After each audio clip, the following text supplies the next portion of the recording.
పెద్దచెర్లోపల్లి మండలంలోని లింగన్నపాలెం గ్రామం పరిధిలోని కందుకూరు హైవే ప్రక్కన ఉన్నటువంటి పారిశ్రామిక ఉత్పత్తుల కేంద్రంను పరిశీలిస్తున్న సిపిఎం బృందం. బోర్డుకే పరిమితమైనటువంటి పారిశ్రామిక ఉత్పత్తుల కేంద్రం, తుప్పు పట్టిన బోర్డు, తొలగించబడినటువంటి ట్రాన్స్ఫారం, అడవిలోని కాసినవి వెన్నెల్లాగా కరెంటు స్తంభాలు, విద్యుత్ లైన్, తార్ రోడ్లు, లేఅవుట్లు తప్ప కంటికి కనపడిన పరిశ్రమల ఉత్పత్తి కేంద్రం ప్రకటనలకే పరిమితం. పట్టించుకుని కేంద్రం, పట్టుపట్టని రాష్ట్రం, ప్రజల చెవిలో పువ్వులు పెట్టిన కేంద్ర రాష్ట్ర పాలకులు, నిరుద్యోగుల ఆశలకు నేటి పాలకులైన ఊపిరి పోయాలి.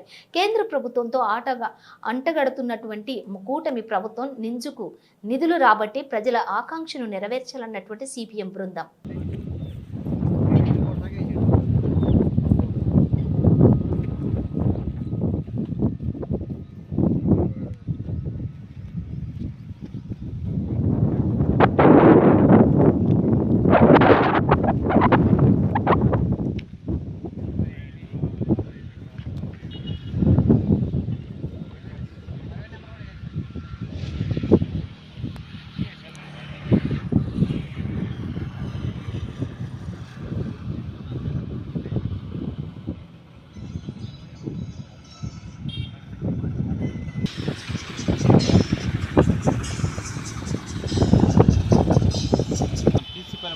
వల్టర్పల్లి మండలం కానీ 11,000 ఎకరాలు.